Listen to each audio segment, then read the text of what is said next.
అమ్మ పేగు తెంచుకొని పుట్టింది ఈ జీవం. అమ్మ పాలు తాగి పెరిగింది ఈ దేహం. అమ్మ ఒడిలోనే నేర్చింది తొలి పాఠం. అమ్మ జో కొడుతూ పాడింది తొలి గీతం. అమ్మే నా జీవనయానం,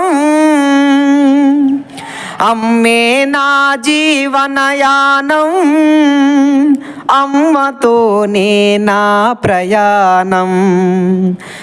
అమ్మే నా ప్రపంచం,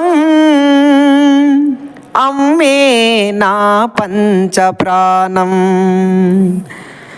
అమ్మతోనే పెనవేసుకుంది ఈ బంధం, ఎలాగ తీరేది